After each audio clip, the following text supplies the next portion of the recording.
Bismillah ar-Rahman ar-Rahim. Thank you, Ghida, for that kind introduction. It is a pleasure to be in Turkey once more. Our two nations are bound not only by friendship, but by a long history of cooperation and shared beliefs. Like Jordan, Turkey has felt the shockwaves of turmoil within our region. And like us, you remain steadfast in your commitment to the millions of refugees you have welcomed inside your borders. For centuries, this land has served as an intellectual hub where trade routes, populations, and ideas intersect.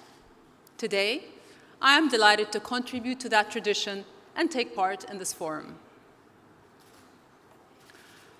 Our worldviews may be different, but rooted deep in the core of our humanity, we share the same overarching aspirations for the world: peace, justice, and security for all. The realization of these ideals is a constant, unyielding struggle, one that no nation can wage on its own.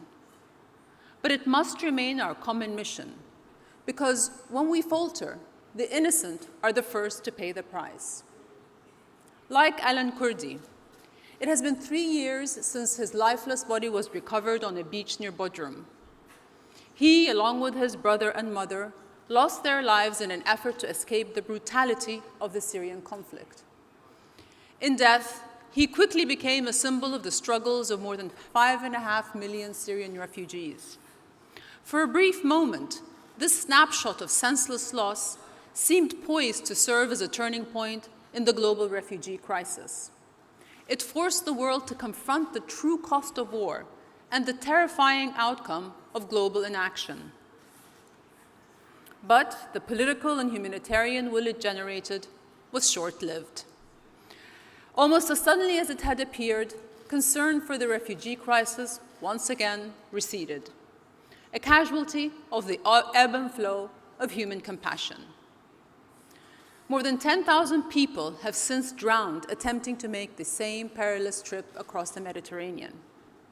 Instead of serving as a call to action, their deaths have been tuned out or treated as background noise.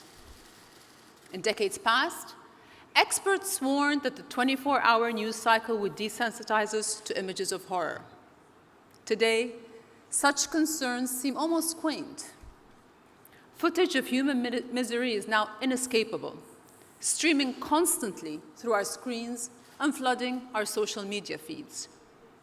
We have grown accustomed to news of the displaced dying at sea, to images of bloody children pulled from rubble, to gutted homes and entire neighborhoods reduced to debris.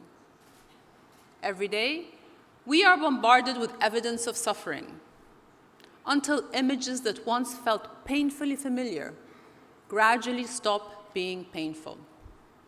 The names and faces blur, and the mosaic of misery is distorted into static. One of the key facets of human nature is the universal impulse to help those in need. On the individual level, this reflex to lend a helping hand is very effective. But in the face of mass atrocities, too often, we fail to move decisively. Our hearts break when we hear the story of a mother forced to bury her child, a family targeted for their religious beliefs, or a village being purposely burned to the ground. Yet, much of the world remains unfazed by genocide in Myanmar, where more than 25,000 Muslim Rohingya have been brutally murdered, and more than 900,000 driven from their homes. Psychologists describe this phenomenon as psychic numbing. We recognize a single person's suffering as a tragedy, but as the number of those affected piles up, that tragedy begins to lose its emotional grip. This is partly a protective measure, a way to insulate ourselves from others' pain. But perhaps the greatest obstacle to action is the sense of helplessness. Many resign themselves to the idea that there is nothing they can do.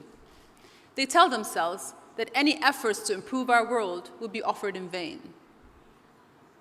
History, however, tells a much different and more hopeful story. The headlines may lead us to believe that the world is gradually becoming less secure. but the trend lines suggest otherwise. We have already made incredible headway in turning the world into a safer, more inclusive home. Before the Industrial Revolution, war accounted for about 15% of human deaths. By the 1900s, that figure had fallen to 5%. Today, it stands at 1%. Heart disease is now the world's leading cause of death, whereas violence doesn't even crack the top 10. Meanwhile, quality of life is improving. Since 1990, nearly 1.1 billion people have escaped extreme poverty. More people have access to clean water, electricity, and medical care than ever before. And we are better educated, achieving an unprecedented global literacy rate of over 85%. We refused to accept the status quo, and so we succeeded in changing it. Time and again, we have proven that progress is possible. Humankind has already made exceptional strides, and the momentum is on our side. So why stop here? After all, there are many challenges we have yet to overcome. 1 in 5 children around the world are out of school, including more than 15 million in the Middle East alone. Last year, 10,000 youth worldwide were killed or maimed in armed conflict. And each day, 44,000 people are displaced from their homes. The task before us may seem intimidating until we remember that we are capable of incredible things. And we have come too far to quit now while we're ahead. Ask the journalists in the refugee camps, the first responders to national disasters, or the aid workers helping thousands get back on their feet. They will tell you that images of desperation are one part of our planet's narrative, but they don't tell the whole story.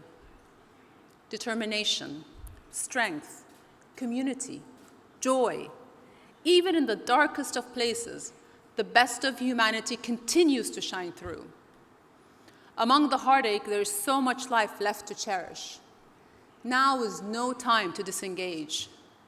Instead of despairing for all that we have lost, we must fight for the innocence we have left to protect. Mourn the dead, then redouble our efforts toward the living. It was Martin Luther King Jr. who said, "We must accept finite disappointment, but never lose infinite hope." Our challenge today and every day is to confront the harshest realities of our world without losing sight of our ideals, and to remain steadfast in our refusal to accept the unacceptable. Thank you all very much.